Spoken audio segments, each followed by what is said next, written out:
Hello. Hello. Welcome to the Knit Girls. This is episode 199. It is April the 6th, 2014. I'm Leslie, also known as You Don't Call Me Les. I'm Laura, also known as Lella. And I talked to Laura about staying in the middle of the frame. Because whenever I'm editing it, she likes to edge to one side. And then I feel like she's not getting the screen time she deserves. So. Okay. Anyway, this is a knitting show, and what are you knitting on? Oh, I get to go first. Okay, cool. I preempted you. So I did pick up my Magic Cake ruffle shawl. Oh, cool. I gotta dig it out because I took this big bag with me to Sharon's yesterday, and it's just got everything in it. It's That's pretty awesome. Ridiculous. Okay, there we go. So this is the Magic Cake that Laura made me. Oh wow, it's getting there. It's very compactable now because I've knit from the center, but I have a feeling this is more than 500 yards. But yeah, it probably was. I can okay. almost guarantee that it was. The bigger the better. So, I was at Sharon's yesterday. I'll talk a little bit more about that later in favorite things. But I finished this blue section. This is what I've been on for a while. I just haven't worked on it much. So I just finished this blue section, and I'm starting this multicolored. What's in the middle here? This multicolored purpley blue, which will be in garter. And this is the Magic Cake Ruffle Shawl by Paula Emmons Feasley. I think the pattern's $5, and for that you also get instructions on how to make the magic cake, how to weigh all the little bits and bobs, how to join it, all that kind of stuff, as well as the pattern. It's a great pattern. Yeah. So this is how far I am. This is the middle, so not super far. Still have a lot to go. And this is sort of on the 6th color, though. How many colors are there? 1, 2, 3, 4. I'm on the 6th color. Mm-hmm. How many colors are there total? Oh, that's what you were asking. 7, 8. It looks like 9. Okay. Hard to tell for sure though. I think 9. Could be. Yeah. So that's what I'm working on. For the most part, it's not what I'm working on right this second. What I'm working on right this second is Laura gifted me some socks for Christmas. Was it? No, I think it was just because. Okay. And I think you were here when you were knitting them, though, right? I started them before Stitches Midwest. Oh, okay. They were like the beginning, like, I worked on those for probably 2 months. Okay. Well, I'm just going to assume you were super distracted. Could be. So these are out of Knitter's Nightmare in the Welcoming Worm colorway. And for somehow, I think this one, it was kind of easy to determine what happened. So when I got these, the heels were in the wrong place for me. Yeah. And could be. Like I had like 3 inches of extra over the toe. What happened? Like I don't know how it happened. For this one, I can tell you pretty easily. Is I just moved it from the middle of this thread to the middle of this thread. So I just assumed that was a miscount of like how many reds to go. Maybe you counted from the top versus the bottom when you were doing it. I do toe up. I don't know. Who knows? Who knows what happened? It was the beginning of school. So these were afterthought heels, well, forethought heels, because you had waist yarn in. Mm-hmm. So what I did was I unpicked the bind off, which by the way, you weave your ends in really well, because it took me a while to find the end. So I unpicked it and then ripped it out, and then took a little bit of the red and grafted it together here, and then just redid the heel. I picked up stitches, I cut the yarn, and then plugged the heel in here. So this one is fixed. I give the worst presents. No, it was just you've given me half a dozen pair that fit perfectly. And now we move on to sock number 2. So now this I will tell you I did by counting the stripes. So you must have counted from the top when you were putting the heel in or something. I don't know on this one. I got nothing on this one. So, but they had both socks with an equal number of stripes, correct? Correct, I think. I should count that. Hold 1, 2, 3, 4, 5, 6, 7, 8, 9. 1, 2, 3, 4, 5, 6, 7, 8, 9. I have no idea how, but yes. So this sock has, because that's how I measure. I don't actually put the socks up next to each other. I just count stripes, which is probably a horrible way of doing it. Has 64 stitches around. This one has 48. That's interesting. So, I don't know. I know when I got the sock, the heel was here. Okay. And so that would have put it like this. So I pulled it out, I grafted the edges back together, and then... Now, in my defense, I did offer to get the yarn back and just but I just figured them. It's just fixing a heel. Why reknit the whole thing? Well, because one's 48 and one's 62 or something. Yeah, and one of them is like several inches longer, too. Because it was done by counting the stripes. It's so funny. It's like a stripe per feet and a half, like lengthwise. But it's the same number of stripes. It is the same number of stripes. There's 9 yellow stripes on both pairs on both socks. So I'll probably rip down this one and bind it off here so it'll be the same length. I don't know. I'll try them on and see. But I'm working on the second heel now, decreasing, and I'm not worried about them matching as far as stripes or anything goes, or I would have just sent them back to Laura to fix. But I mean, really, time investment for me fixing these, maybe 3.5, 4 hours, whereas it, would take you maybe 8 hours a sock. You get them for your next birthday, maybe. Yeah, well, I mean, I can just, whatever, I'm between big projects right now anyway, so. So the only thing you're really working on is the Magic Cake Ruffle Shawl? Yeah, and then this, I probably won't even show next week because it'll be done very soon, so that's really all I'm working on are those 2 things. I have a bunch of FOs I'll show you later, but you have some works in progress. I have lots of works in progress and no FOs. Oh, so see, we balance each other. We do. So, Friday night I was conversing with some friends, and I cast on a new project, and that is this. It is the Tubularity by Martina Bem, and I have a little marker to mark the right side for me because it is done in garter stitch, and you increase on one side and just knit across on the opposite side. So this is my increase side, and I wanted to keep that. I'm knitting a triangle at the top out of Madeline Tosh Light in the cherry colorway, which is leftovers from another project I did, another shawl, because all I knit is shawls, and stripy socks. So this is the start triangle, and then you go to a certain number of stitches, or until it can fit over your head. It's similar to the Viajante then? Yes, I think it's basically the same setup as the Viajante. And I have this much left, so I'm just going to go until I run out of yarn. And then I'm going to go into this gray, which is trekking. Pretty. I like and that's left over from some socks, the Candy Crush socks that I knit you. I did the heels and the cuffs and that. And then I'm going to go into some of Punky's yarn. Is that Punky Brewster? It is Punky Brewster. And then and that is another Crafty Girl, and then I'm going to go into some unknown yarn that was wound. I'm trying to remember what it is. It looks like a Madeline Tosh color. It's not, though. It's a different, I think it's Macintosh. Is it Macintosh? Oh yeah, the lady with the border collie. It's got a dog on the label, yeah.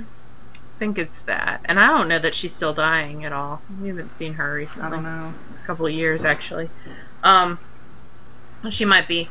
But, so I'm just working my way through those. And the pattern calls for size 2 needles. And I was knitting the front, top part on size 2s. And then I decided I didn't like doing make ones with the Addies that I had it on. So the smallest signatures I have are 3s. So I switched over to 3s. Plus that way it'll go a little bit faster. Yeah. Because it was already getting tedious. Plus, you're only making it a little bigger versus smaller. I wouldn't Yeah. worry about it at And all. for me, bigger is better. I also got a few rows knit on the antler cardigan. So I went ahead and added some yarn and did the first row. I just knit across the first row and then I purled across the first row because I wanted to start the ribbing on the right side. So this is at the ribbing of like the waist level? The bottom ribbing. Okay. So I went ahead and joined some extra yarn that I'd already caked that was left over, and joined that and started it. And I am going to alternate this because there is much difference between those two.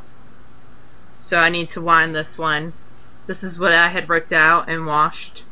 So I'm gonna wind it and then alternate again. Cool. And just bring it up the sides and kind of crisscross it as I go, so there won't be there wouldn't be holes, but you know, just kind of crisscross it on the side a little bit as I bring it up. It's every other row is what I'm doing, alternating. So it won't be super noticeable. Mom came over and I tried it on for her and we discussed options. We are going to do a zipper, and by we I mean Mom's going to put in a zipper. I'm going to reknit the neck with short rowing, so it is a little bit higher on the sides and back versus the front, because I do like where it kind of lies on the front, so that'll add depth here into the back of the neck without adding a ton of bulk up here. So maybe like a ½ inch here, but add like almost 2 inches to the back of the neck and the sides. And then she's gonna put in a zipper, and we discussed maybe cutting the sleeve shorter. But she liked it with the long sleeves, so I can... And that's always something you can do pretty easily later. Yeah, I can always cut the sleeves here and then reknit them down, even though they were knit bottom up. Right. And because it's around 2 inches of extra fabric. So, like, when I put on the so sleeves, it's not necessarily that they're here. just too long, they're too loose. No, I like the length on them. I just don't like that there's, like, this much extra fabric. Yeah, my calligraphy is that way. So, that is the thoughts on that. And then I did get a little bit of knitting done on... I'm totally losing my way. I have too many project bags with projects in them. Although that just had yarn in it. I did get a little bit further on my socks, but not much. And apparently I was in the middle of a row.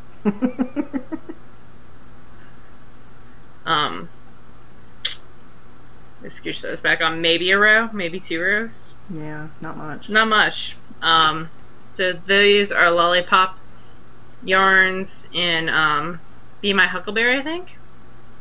So little bit of progress, not much. The big tubularity thing kind of took my focus away.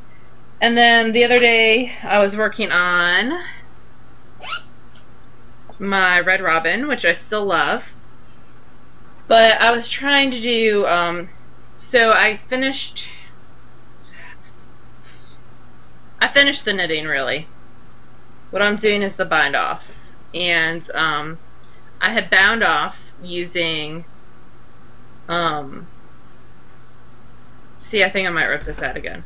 I bound off using the same bind off from, and I'm modifying the pattern, so totally not the pattern. The pattern's gorgeous. It looks like this.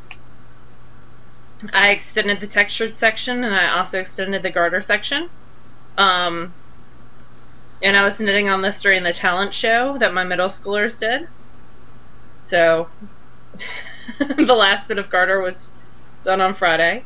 So I tried doing the bind off from Glitz on the Ritz, which is another Helen Stewart pattern, but I was not keen on how it was turning out, and then I had an error.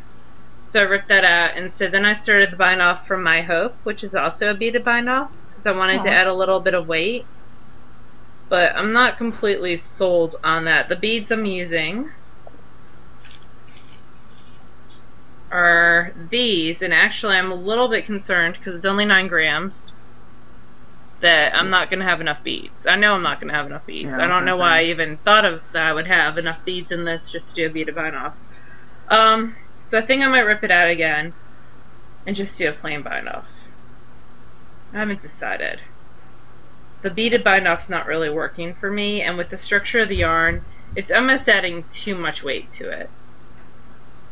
So it's taking a piece that's light, nice and light and airy, and this is Juno Fiber Arts Alice Base, which is wonderful. I will buy it again in a heartbeat. And it is 70% baby alpaca, 20% silk, 10% cashmere. This is the raisin colorway. Sounds really nice. It really is. It's really luxurious. I'm knitting on size 6. The socks I was knitting on 1.5. The antler cardigan I'm knitting on 6s. And then I told you the 3s on the thing. So I think I'm just unhappy with the bind off. I'm gonna rip it out, do the bind off that it calls for, and lock it. And have a gorgeous... How much yarn do you have left? Oh, a ton. That's a good question.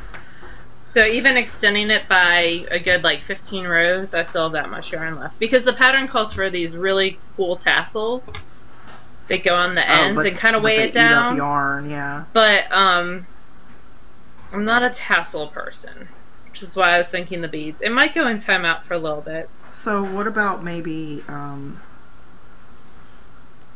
not a picot bind off, but what I'm thinking of is the Rock Island shawl by Jared Flood that's kind of got a scallop look to the bind off, or yeah, to the bind off. It's sort of got... I think that's picot. Let me pull it up real fast. Just sort of a so Rock Island. I'm trying to think of the word, but it just sort of scoops. It does, and that might be partially from the lace too. Because the lace texture above the end of a shawl will affect the bind off. Right, but I mean, to some degree, it's got to be the way you block it as well. Oh yeah, definitely. But if you're looking for a fancy bind off, that's one that popped in my head. If you're not, then I would just bind off the way that the pattern says to. See, I do have that in my library. Hold on one second, I'll download it and see what kind of bind off it uses. Although it uses a much finer weight yarn, I'm pretty sure. It does use a lace weight yarn, and that's a gorgeous shawl. It being in my bind off. It uses Helen's lace, which is a 50% silk, 50% wool. I actually have some of that in my stash. It's a gorgeous yarn. It's by Lorna's Laces. Let's see. Bind off.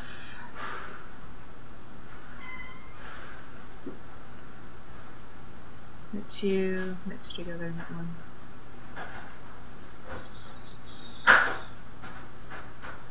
It looks like it's actually...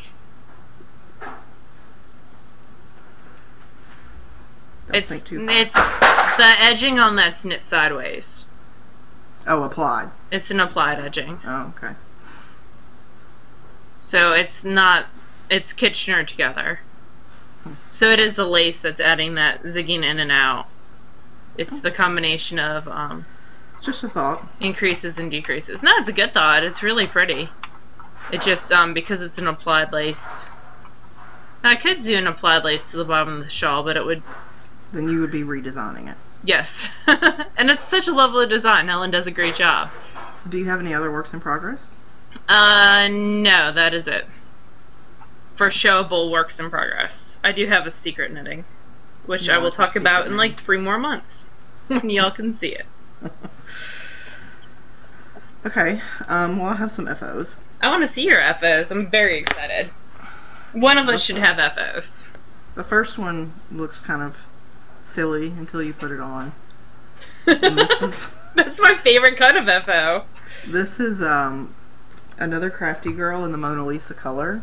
Pretty. Really, really love it, but it kind of looks like a prophylactic device. It kind of looks like a baby cocoon for a very small baby. Yeah, I guess it could be if you did it this way.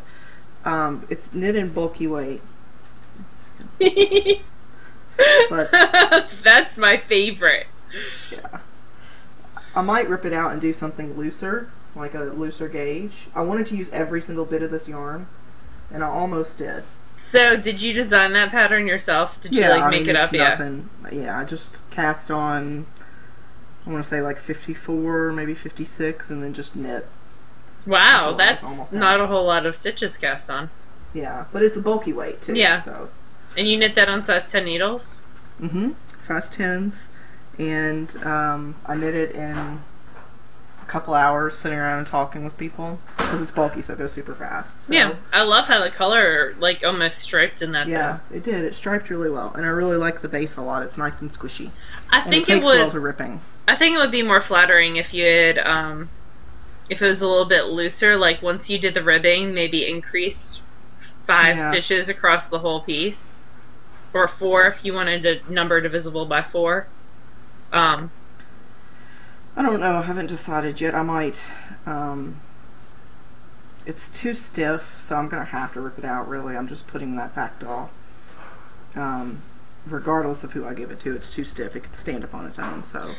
Yeah, so I was just having such a nice time knitting it that I didn't want to stop. And you knit that on size 10s? 10s, yeah. Interesting. So, I'll probably go up a couple needle sizes as well as maybe the stitch count a little bit. So anyway, but it's really pretty and it is technically done, although I may rip it out and you may see a different version next week. Who knows?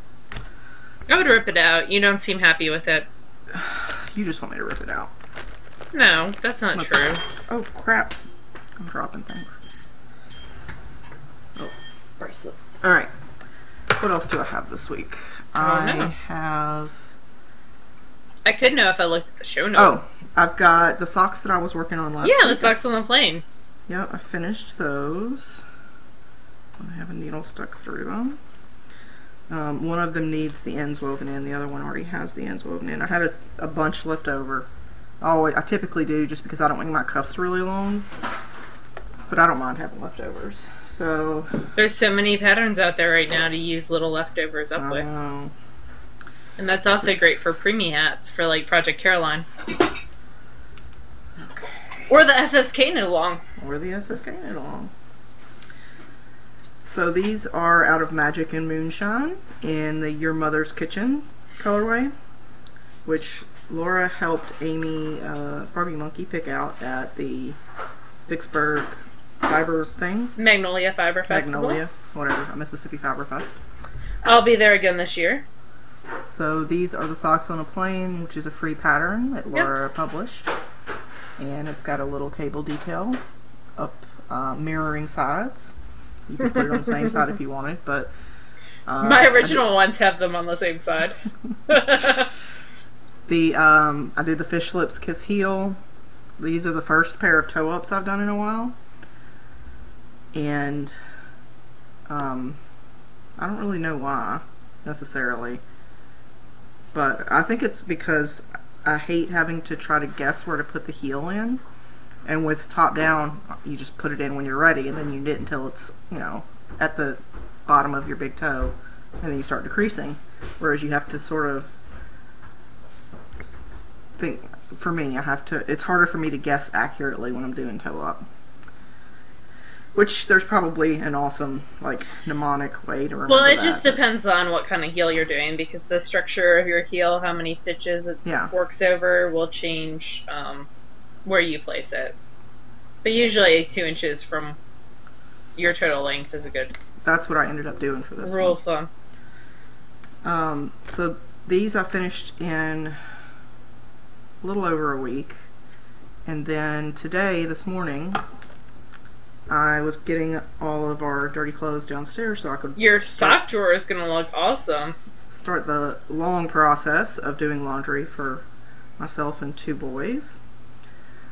And I found these socks that have moved with me. I started these socks in the summer of 2012 before I moved. Before SSK, the first one. So, and I had to go back and look up the colorway name. And these are, I had knit them toe up in a tube and was going to do true afterthoughts on them. I didn't have any waste yarn in. So this morning they were heelless and I worked on them and did the heels. So, and there's something But I told you what brand of yarn it was. Yeah, Laura remembered it was Lollipop. And it's 5 o'clock somewhere colorway. Which is a pretty colorway. I really like that. Weird light stitch in the green stripe. I don't know what happened there. But anyway. You slipped it. This is the It's 5 O'Clock Somewhere colorway in Lollipop Yarns. And when I found the bag that they were in, the leftover yarn was tangled up, which I guess is why I had put them down and hadn't done the heels. So I untangled it and did the heels this morning. So that's another pair for my sock drawer, which is good.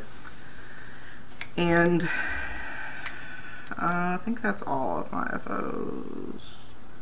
Yes, that's all. I have 2 pairs of socks and a hat. So it was a productive week for me. It is. The socks were mostly done already. And that's okay. The hat was really quick. And you'll have another pair of socks too soon, so. Yeah, I'll have these from Laura. I'll have three pairs of socks in 1 week. That's not too bad. I know, right? I'm fancy, yo. That's pretty cool. So I'm going to leave those out because I need to weave in those ends. So that's all of my knitting for the week. That's pretty cool. A little bit of spinning, but you should talk about your spinning first. Okay, I got a drum carder. It arrived on, what day was that? Thursday? Thursday. It did come on Thursday. Because something else. Friday. I know, it was such a good week. And I had gotten some Jacob that had been washed from Bishop Knits. Brought me some Jacob from his sheep's, like, sister sheep. And it does have a good bit of edge matter in it. It smells so good. But I made little bats. So I got this Strauch Petite drum carder, and it makes around 1/2 ounce bats. So I made 6 ounces worth of bats. Wow. And I took half, and I'm sending half to Leslie. Oh, cool. And I spun the first 1.5 ounces as I watched Lady Gaga's Christmas Spectacular with the Muppets last night. I didn't watch all of it. I made it through Elton John, but RuPaul's in it, and the Veronica Mars chick's in it too. Fancy Christian Bell. Yes, I'll have to watch. I made it through Elton John. I'll have to watch the rest later. So I spun this super fast. It is woolen spun. Jacob is one of those, like, Jacob sheep are probably, I think, the cutest sheep ever. They were used for ornamental purposes at a lot of, like, English estates, because they've got these cute little horns. In fact, the petting zoo at the Philadelphia Zoo just got some Jacob sheep. Oh, thank you. Because I follow them on Instagram. Why wouldn't you? Actually, my sister-in-law follows them on Instagram, and now I'm following them on Instagram, because I love a good zoo picture. My sister-in-law has put the prettiest pictures of your nieces up lately. She has. She does a really good job with her photography. She does. Anyway, the Field Guide to Fleece is a wonderful resource. It is by Deb Robeson and Carol Acarius. And basically, what they say about Jacob Fleece is in the U.S., if you have the U.S. bred, which these were, that they are conservation, because the English sheep have actually, because they were used for ornamental purposes, were bred bigger than for meat. So they kind of lost some of the wool properties. So it's actually shifted the breed. There's a difference between U.S. American Jacobs and Great Britain Jacobs. But they have like a wide range of fiber. And if you look at what I spun, some of it is white. You can kind of see the white in there. And some of it is different shades of brown because they're spotted. I'll show you the picture. It's in the book. And they are just so cute, and I want them. And they've got little horns. If I had a breed of sheep, it would be Jacob. Aww. But they're fleeces. Like billy goats almost. I know! Hey, little kid, come over my bridge.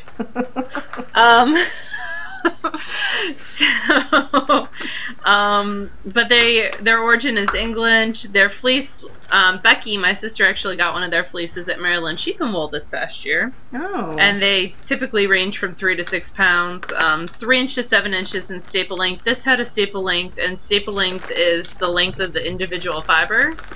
On this, they were pretty short, right around 1 inch. But they differed in the actual, like the white bits, and I put white in each one, but this one doesn't have a whole lot of white. It's hidden in the inside. The white was longer than the brown, and that's one of the characteristics of the breed, is even in the same fleece, different sections have different different properties. So when you do a big project out of Jacob, you want to get fiber that's all from the same sheep if you can. Just and well blended, it sounds like. Yeah, maybe. So it's fun. It's got a good bit of lanolin still to it. And it smells of sheep, which is fun. And I long drawed it. So there's the first 1.5 ounces on an Acreworks bobbin. And the second will be going on the wheel tonight, hopefully. Depends on my mood. It's pouring here, and I do have a new Kindle, which I've been pretty much obsessed with. How many books have you read on this Kindle since you got it 6. 48 hours ago? Wow. I've read 6 books on it. So I've actually had a couple of people, including Suze, ask me to add our what we're reading to the weekly. Oh. Like, we can add it to favorite Actually, I was things, going to grab the book that my favorite 2 books that I read this week are out there, because I was going to talk about them, but then I forgot about them. So, well, you have well, why don't you talk about spinning, and you don't have to see the cover of the book. They're not that exciting. I'll talk about them, though. Okay. So, I started some spinning for a friend of mine, and it is in the... It was a fiber club. It's Cloud Lover. I was in her club for at least a year. That's a pretty one. She did really pretty stuff with her club. Yeah, she still does. And it's the iris color in the Rambouillet base. And Rambouillet is also considered a fine wool. It's similar to merino, but I think that its nickname is French merino. Yeah, I think it tends to be a little... Hold on, I've got a book. A little more coarse in the micron count, but subtly, like very little. So this is what it looks like in the braid. This is half of the braid.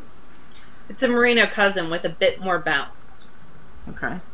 So it will regain, when you stretch it, it will regain its... It's got a well-defined crimp. So this is what it looks like. It's got the golds, the purples, and a lot of white space, which I'm okay with. And what I did with the first half was I stripped it lengthwise, which a lot of spinning teachers will tell you not to do that, but that's the way that I enjoy spinning wools that are going to be really fine. I don't like spinning it all from one thick end. I prefer to strip it. It helps me keep control better. So when you split it, that changes the color composition, but why some people don't like people splitting their yarn is then it changes the color combination, but also then it depending on how thick or thin your strips were, it can change. Like if part of it was thicker because it wasn't divided equally, then it can throw off your actual circumference of what you spin. Does that make sense? It does, but as to reference a conversation we had before we started recording, I never aspire to be... I don't want to say never aspire. I do not currently aspire to be a spinner that can perfectly reproduce a specific thing. So, like, I'm okay with it not being perfect. So, yeah. Anyway, I did it on my Woolly Wander bobbin on my Sidekick. This is a Shocked Woolly Wander bobbin. And this is what it looks like right now. It is probably about a lace weight single, so it'll probably be fingering weight because I'm going to 2-ply it. So it's got a lot of the purple and the gold in there, and it's spun really nicely. So very pretty. It's very royal looking. Yeah, I like it. I think it's coming out nicely. So I am going to split the braid again later on this evening, and hopefully I'll have the other half of this spun next week. It's not a deadline. It's just a friend of mine and I are swapping hand spun, so I'm gonna work on that this week. Fun. And that's all I spun.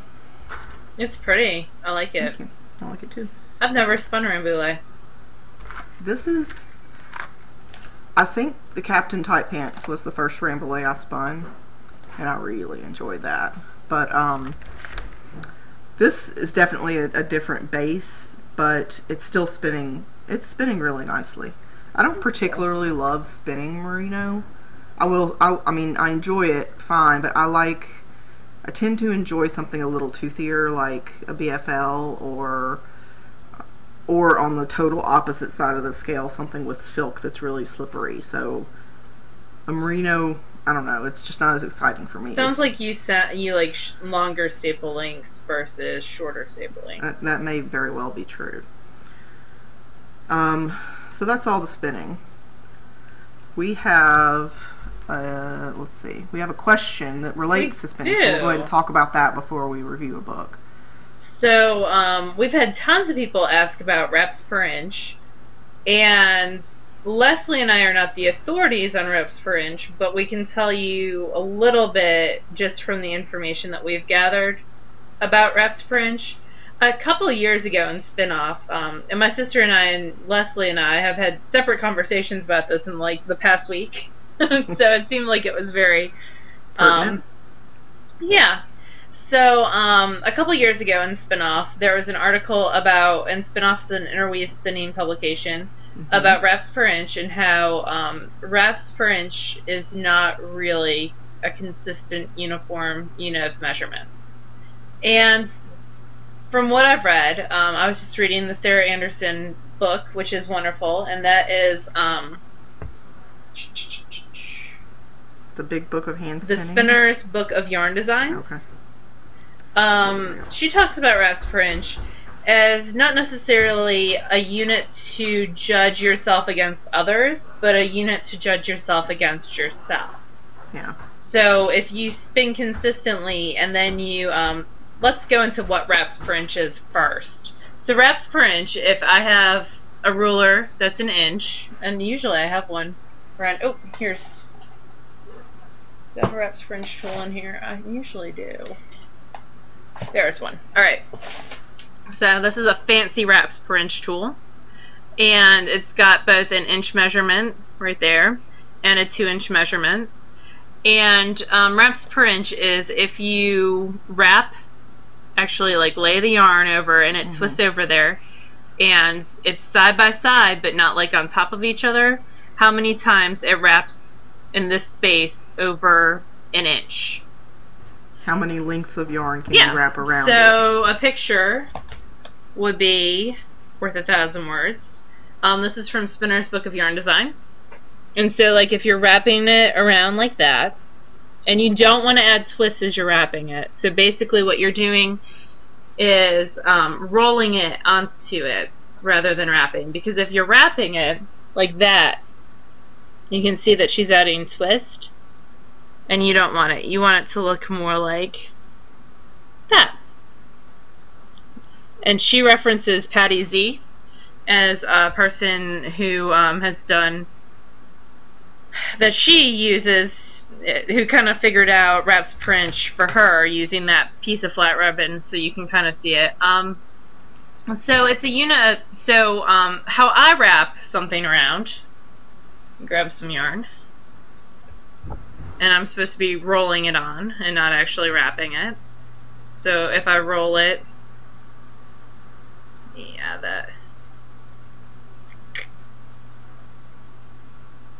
And how I roll it, I might be pulling really hard on here, so that's going to affect, because when you pull, it's making it tighter, and that's compressing it. That's going to affect my reps per inch, whereas if I let it poof up, then it might be totally different. So it's a good way of measuring for yourself if you're doing a big project and you want to say, hey, this, and I just scooted them together and you're not supposed to do that. This is how many I got, 2, 4, 6, 8, 9 reps per inch on this. Okay, if I want to make more of this yarn, then I need to be able to meet that again, basically.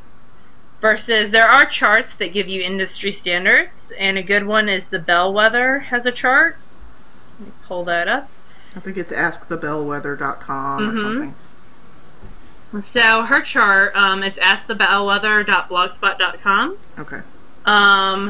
Goes into like both so the reps per inch, which is right there, and also yardage per pound, which is what most mills use to figure out what weight yarn they're getting. So they look at how much yardage, if they get 500 to 1,000 yards per pound, or 2,600 yards per pound, there's a big difference there. One's fingering the 2,600, and the 500's more of a worsted. And I believe that that yards per pound is also used more frequently by consumers, weavers, when they're buying yarns. I believe that's a much more common thing to look for, is the yard per pound versus the wraps per inch. Probably because it's more accurate than wraps per inch. But really what you, if you're a knitter, what you're really trying to get is gauge. So going back to gauge and what works for you to get the gauge that you want and the drape that you want for the project that you're working on. More so than wraps per inch. I don't know if that was more confusing or helpful. I would say the basic rule of thumb to take away is that wraps per inch is not super reliable, unless you're measuring against yourself. There you go. Because I mean, it can give you kind of like a ballpark estimate, but it's all in you. If you look it up online, Ravelry has something different than the Bellwether, that has something different from probably several other people. So it's just what works for you and gets you the gauge and the feel of the yarn that you want for the project you want. But it's good for if you're spinning like 2 pounds of fiber for a sweater to kind of put you in the right place. Yeah. Make sure your singles and then your plaid is consistent. So that's it about wraps per inch. If you guys have any more questions about it, we'll be happy to try to clear up to the best of our ability. Or point you to somebody who actually knows what they're talking about. Yeah, there you go. Like a book. Because we are the authorities on nothing. That is true. Except SSK. That may be the only thing we're the authorities on. I guess. So we have a book review, and this is something that's brand new that Laura found. I did. It's very exciting to me. It is a collaboration between several really well-known authors, and it's called From Mama with Love. And it's very, very cute. It is. It's got Connie Chinchillo, Tanis Gray, Margot Huffnagel, Melissa Labar, and Kate Gagnon Osborne, who does the Fiber Company stuff. A good bit. As well as many, many other things. It looks like this. I did purchase this off of Ravelry today. I think it was around $25. And within it is 15 different kits patterns. And just from reading the intro, which is on page 5, it does have that lovely, we talk a lot about visual indexes. I love a visual index because it kind of points me in the direction I'm going. It does have 15 patterns, and basically they hatched this idea, 5 different knitwear designers who also happen to be mamas of babies and toddlers, that they wanted to design a pattern collection for their own children and share them with the knitting community, but they wanted to be something that they could knit like a couple rows here, when nap time, when the preschool pickup line, whenever they could get it, like a very easy to knit, but still have some style to it, where you could get a repeat done here and there. So the first thing that I really, really like I said, there are 15 patterns, is the Bluebell pullover, just because I really like that neckline detail, but also the striping, because I feel like you can use up, it calls for a worsted weight, you can use up bits and pieces of leftovers, especially on the smaller sizes. This one is sized from a newborn all the way up to 4 years, and they have lovely schematics. Yes, with measurements. With measurements. Yep. And a good bit of pictures. So there are, of this specific pattern, there's 1, 2, 3 pictures from all angles, so you can really get an idea. It's knit on size 6 needles. It would be a quick knit, and like the smallest size only needs like 100 yards of each color, basically. Less than that. 170, 135, and then 65 yards. So very manageable to use up leftovers. They also list the skills that you need. So this one calls for increasing, decreasing, picking up stitches, and mattress stitch, which I really like. They list the skills because that's pretty cool. I like the next pattern, which is it's called the Callum Vest, and it's a Tanis Gray pattern. Yes. And it is knit or designed for newborn up to 5 years old. And something that I appreciate in the patterns in this book are that not only do they tell you the size, as far as ages go, they give you the chest circumference, yes, or the most relative other factual measurement, which is great. I like it when they give both. I have a hard time with patterns that only give one, especially if it's in chest measurements. I have no idea what size chest a 3-year-old has. Yeah, but I like that they also have like armhole depth. In the schematics. It's the same schematics that you would see for an adult piece, right. Which and I like this one. Actually looks very unisex to me. It's got a little bit of lace. I could see that in you pink could girl for Julia. up with like a little tutu or a frilly shirt, but it's also plain enough that I think it looks just fine on a boy. So, and this takes up to 455 yards, starting all the way down at 180 of DK weight yarn. I like the debonair hat. Did you notice that they also have like what was the most useful advice a mother ever gave you? Like they have little blurbs and stuff in here too, which is super cute. The debonair hat, which would be a nice, simple, unisex, perfect for baby shower type hat. Baby shower gifting. It comes in 3 different sizes, which I always appreciate, from 90 yards up to 140 yards of worsted weight being used. I like that they use luxury fibers in here too, as well as some more hard-working fibers. So you can kind of, like, I could definitely see, because how often are you going to knit a hat? Or not knit, wash a hat? Right. Probably not as often. So you could use more luxury fibers for that. So it's sized from a newborn, which is 14 inches, all the way up to 18 inches. And I bet you it looks like a pretty simple stitch chart, so you could even increase it further if you wanted, or change the weight of the yarn that it's knit with. And very unisex as well. Definitely. So the next one that I really like is the Isadora Lopapesa, and it's a Kate Gagnon Osborne pattern, and it starts at 6 to 12 months and goes up to 10 years. And I want to knit that for the nieces. It's really pretty. I love it. It's so clever. And again, unisex. It all depends on the colors and the way that you style it. It is a Fair Isle yoked colorwork sweater. And this would be a fantastic idea for people who want to learn colorwork, because it's on a small scale. It's for a child. So, I would definitely recommend this. And it uses short row shaping as well, which is pretty cool. Yeah. And it is knit bottom up and then joined, and it's a deal of the Zimmerman method essentially. Yeah, it's very pretty. I like the Ferris vest because it's Ferris Bueller. Did you get it?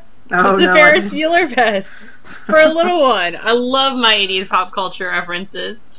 And you could easily change out the colors, but it's also Steelers colors. Yeah, I actually really like that puff texture. It's pretty cool. It uses a fingering weight, so it's definitely more of an investment, but very, very cute. I also want to mention, like, all the charts in this book are very clear. They're well done. They're pretty big, easy to see. So I appreciate that in a book. I like the Kearney hat.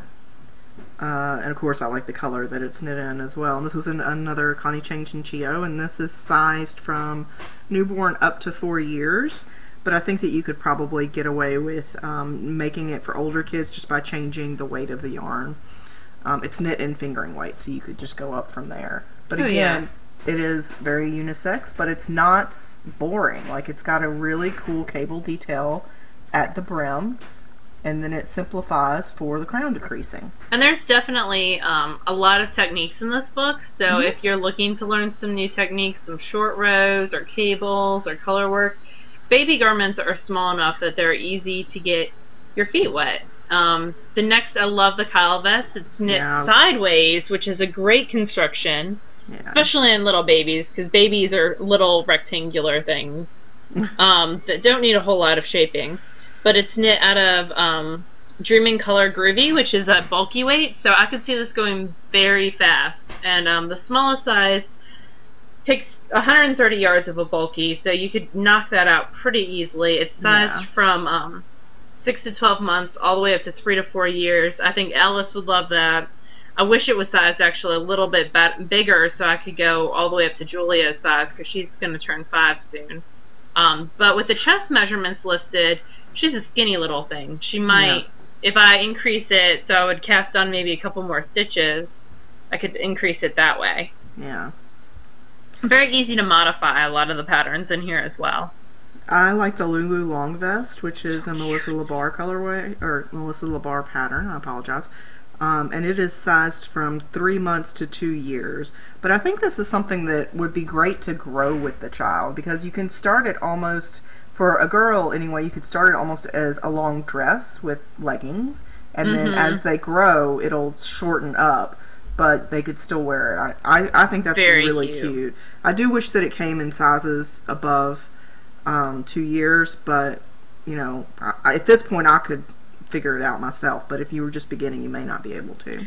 Petunia's blanket is a very cute log cabin style blanket knit out of like almost a super bulky wool, so it would knit up super fast. And I do have a baby shower coming up. I'm thinking about doing this and getting like Encore and holding it doubled.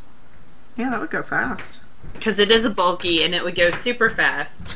I need to look through my Encore stash to see if I have a bunch of... I think I have a bunch of different colors, but guess what? Webb's is always having a sale. This is true. They're doing their annual 40th sale. anniversary, so. Yeah. This is the Ronin pullover is a tannish gray pullover, and it goes in sizes from 6 months to 5 years. And this one is also color work, and it's got 3 different accent colors, which I think is really cool. And I like the idea of doing color work at the bottom versus the top, just for a change of pace. Again, it's got, oh goodness, it is knit in, looks like worsted weight yarn, and it is knit on size 5 needles, maybe DK weight yarn. And you can practice your color work. It's got nice big charts. And again, like Laura mentioned, great schematics. And there's that placket, so if you've never done like a placket before, that would be a good way to start that off as well. I really like the Sid scrap hat, because who does not have little balls of like 50 yards of worsted just hanging out in their house? I have a whole container over there. So I could definitely see using up bits and pieces, and like Leslie did with her sweater. How's that sweater going? Did you finish it? No, I haven't touched it since last week. Your stripy sweater, like, you could change up the, you know, use one background color and change up the stripes as well. So they're different colors. Or use something like a Nora where it switches as it goes. Yeah. I like the Vivian cardigan, which is a Vivian cardigan by Melissa Labar, which is 6 months to 2 years. It is in DK weight yarn. And they did such a good job getting models. I don't know if these are their kids or not, but man, they're cute. And this is a garter stitch cardigan with a little bit of lace detail up at the yoke, but not too much. And it looks really like it's got some shaping right at the armhole, but again, the really great schematics, so it gives you a really clear idea of the sizing. I like how it's garter stitch. Would go super fast. Yeah, I agree. And then the last pattern, which is actually one of my favorites, is the velvet hoodie. So we like a lot in this book. This is us up to 6 years old, I believe. Yep, 6 years old. It goes 6 months, 12 months, 2, 4, 6. So I could definitely knit this for Julia. Such a Julia sweater. It's got that little kick at the bottom, which you can also knit it without. It's got directions for both. It's got a placket and a hood, so a good way to, you know who I can see in this is Genevieve. Oh, yeah. It might be because that model looks a little bit like Genevieve. She does a little bit. But yeah, the little kicky ruffle at the bottom. And then the hood, Jasmine just knit that kangaroo hood for hoodie for her. The wallaby, yeah. Yes. Just a super cute, and it uses sport weight, so it would go fairly fast. You know, 375 yards for the smallest size, so that would go pretty quick, and I have a good bit of sport weight sock yarn in my stash as well that could be used up. So overall very, very impressions of this book, I would say percentage-wise, this book has more patterns that I could actually see myself knitting than several of the other books I've purchased in the past year. Like, I would say 80% of this book I could see myself realistically knitting. And you're getting 15 patterns for $25. Yeah. It's only available as an ebook, and the patterns are going to be available individually in October, I think. They're going to not sell the book anymore starting in October, and each designer will be selling the patterns separately. It's also good to note that when you go to the copyright page, it says, if there, for some reason, you need some technical support, it gives every single different person's contact information. That's good. So their Ravelry name and their email, so you can directly contact the designer whose pattern that you might be struggling with. I like the idea of well-known, established designers doing a collective. I think that that's a really cool idea. And I like the idea that they all have kids, and that's what drew this idea together. I think that's pretty cool. I do wonder if these are their children, just out of curiosity. Well, the photograph copyright is each of them individually, looking at the copyright page, so I bet you it is. It's cool. I mean, if I were, designing garments for kids, I'd put them in my kids and take pictures. I also want to say that on the individual patterns, it does give you the size that the garment was knit in on that child. What size it's shown in. Which I also appreciate. Yeah. Just to kind of get an idea. Anyway. So that's from Mama with Love, and then it's linked in our show notes. And you can find it on Ravelry for $25. Definitely worth my $25 purchase. Yeah. I think I'll be knitting quite a bit out of that in the future. So, we are on into favorite things. You have Tuft soap written down. I do, because Tuft sock soap is amazing.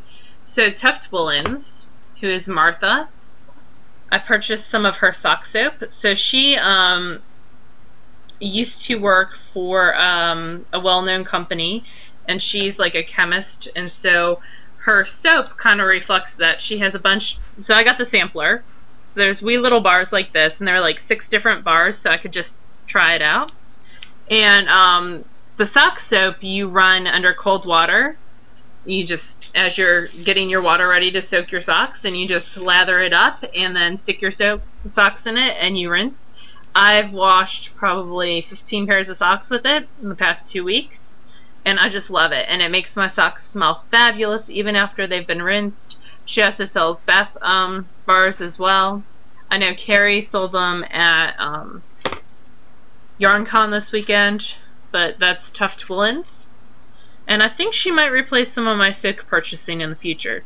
Not for everything, but for washing of socks, where it's superwash fibers, so it's not really going to affect them a lot. It's just a great, and her stuff smells really, really good. Cool. So that is Tuft Woolens by Martha Tremblay Cowan, and you can find her at tuftwoolens.etsy.com. So that was a purchase I made around 2 weeks ago, and I have already added more to my Etsy cart.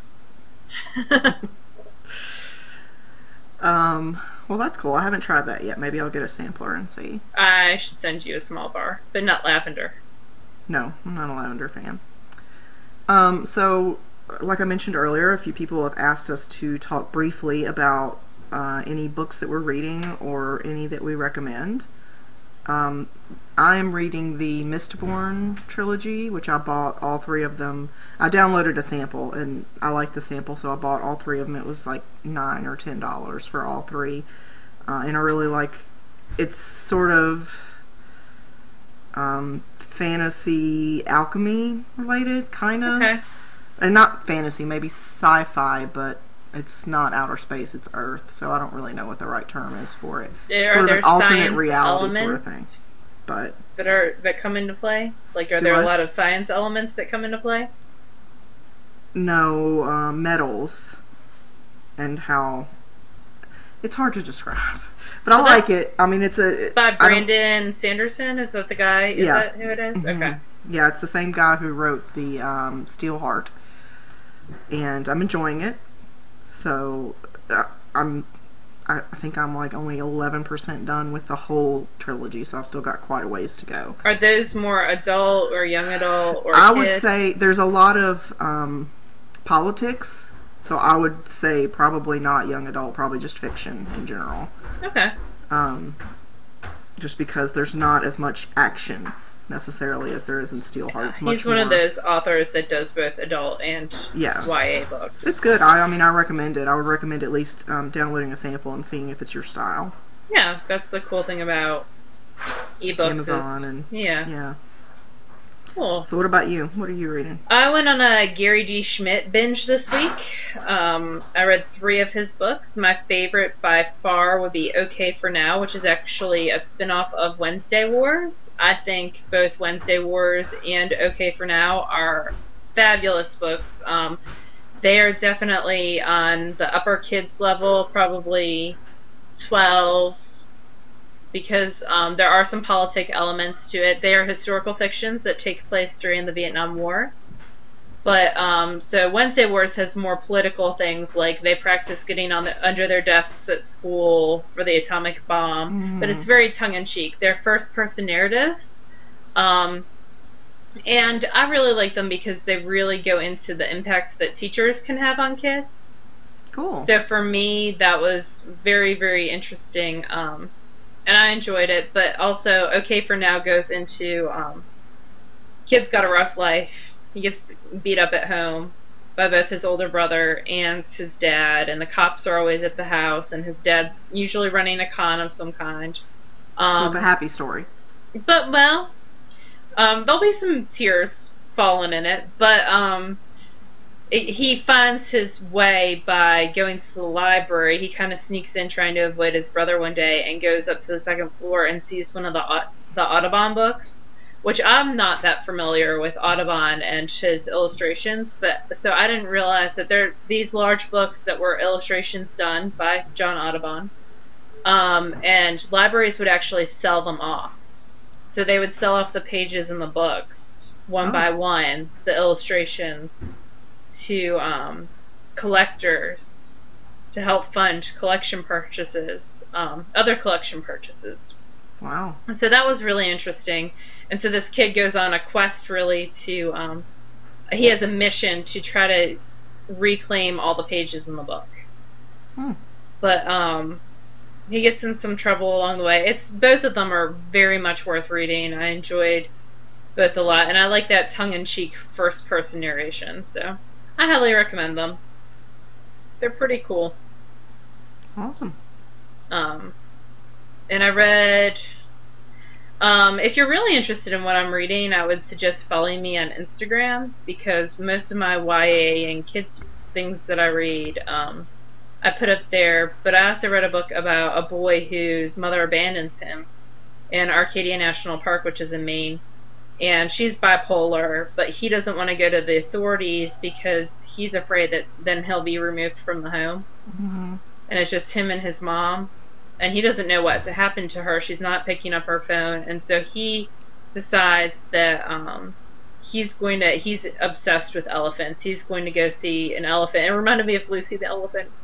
But she's real life. There's one like real life elephant at this nature park, and so his grandmother's looking for him, and it's him trying to deal with the fact that his mom basically forgot about him, but also survive on his own so that she won't get in trouble. So yeah, cheery, uplifting books this week. Apparently. But all 3 turned out really well. So that's good. Good stuff. I'm working on summer reading, so I'm reading more realistic fiction. I'm on Goodreads, and I keep that relatively up to date, primarily because I like the recommendations that it gives. So Goodreads is a pretty cool thing. I'm not on there. I put a couple of years ago when we were started doing book reviews, like the first year of the podcast, I put everything up there. But I really haven't been on Goodreads. I don't even know what my password is. I try to keep mine up to date, so if anybody wants to friend me out there, or whatever it's called, that's totally fun. I do mine on Instagram. Totally come undone. Oh no, that's no good. the person who did those magic knots is faulty. It totally came undone right there. Uh-oh. It's really easy to redo. Yeah, I will, but I'm not going to do it on camera. Just put it right there. Sorry. And it'll be fine. It's alright. So, did you want to talk about your drum carder, or...? I kind of did already. I got a Strauch Petite drum carder, and I'll do more of a review when I've done more than 6 ounces on it. And that'll be at SSK in the tasting room as well. It will be. We have a giveaway. We do. The Curiouser and Curiouser pattern and yarn, since it's by Dream in Color, to give away. It is 3 skeins of Smushy with Cashmere in their sock weight, and then a PDF of the pattern. Cool. So what numbers do we have to pull from? 2 through 430. Cool. So that is 2 Let me go ahead and lock it. And I'm going to generate the number, and it says the number is 258, which I believe is the 10th page. Or ooh, Sherbert just freaked out on me. What? Sherbert, the little sheep that pops up when something bad happens, just freaked out on me. Hold on, let me try it again. The 11th page, not the 10th. Sorry, I counted wrong. Yeah, Sherbert hates me. Hold on. Let's see if I can find it before you can. Oh, that would be bad. Did you break Ravelry? You're Maybe. Terrible. I might have. Okay, let's see. It'll do it, I think, if you go page by page. I found it. Alright, so 258 is Knitted Under Law. And my favorite tradition is the fact that I get an awesome dessert instead of a cake. My mom makes me chocolate peanut squares. Ooh. And she got the recipe off of Philadelphia cream That's cheese awesome. box. Now she wants some. Yeah. I loved reading birthday traditions. Oh, the butter on the nose one was my favorite. There was one that did a half birthday, like, because their birthday was in Christmas, and so they did a half birthday in June, and people had to split the present, and that was really funny. There's a lot of really funny ones in here. But anyway, Grace from Michigan, Knitted Under Law, just contacts me, Laura, Lala on Ravelry, and I will send this to you, and I will also send you the pattern. PDF. I'll give you a download code, actually. Cool. So what is our giveaway for this week? Our giveaway for this week is, Beck had given me 2 skeins of Wayfarer to knit my Glitz on the Ritz, and I only used 1. So we have 1 skein of Wayfarer, which is Made in America yarns, and you get Humberto DNA with it for free. So if you have a cat allergy, this may not be the giveaway for you. No, probably not, because it has been sitting on my desk, and he's been sitting on my desk loving on it. It is a fingering weight, 100% wool, and the colorway is Cranberry Harvest. So, what you can do is you can go over to Made in America Yarns, we'll send them some traffic, and tell us your favorite yarn that they carry. Let's make it as easy as that. Yeah. Because they do mill several different yarns. Yeah. Or a yarn that yarn weight that you would like to see them carry as well, you can put. If they don't already carry it. So, or your favorite color that they have. Yeah. Because Beck spent a lot of time naming those colors. We had a phone conversation one day while I was driving home from work. Aww. You and your need to talk on the phone when you drive. It's so much fun. No, I don't, because I don't drive. I do, but my drive's so short. It's 2 minutes. Yeah. So by the time I would dial the number, I'd already be there. Unless there's a train across the tracks. So I think that's our show for this week. It is. The next time we record will be our 200th episode. And our 2-year anniversary. Our 4-year anniversary as well. Yeah, I was going to say, is it 3? No, I think it's 4. It's 4. Julia was like less than a year old when we started. Isn't that crazy? Yeah, I can't believe Julia's almost 5. That blows my mind. She's headed to kindergarten. Yeah, so maybe Laura and I'll pull a couple of nice things from our stash for a giveaway. I think we can do that. I don't think it'll hurt. I think we'll be alright. But yeah, until next week, we hope that you have a good one, and go enter for prizes on our board. Yep, that's on Ravelry, the Knit Girls group. And we will see y'all later. Have a good one, y'all. Bye, y'all. Bye, y'all.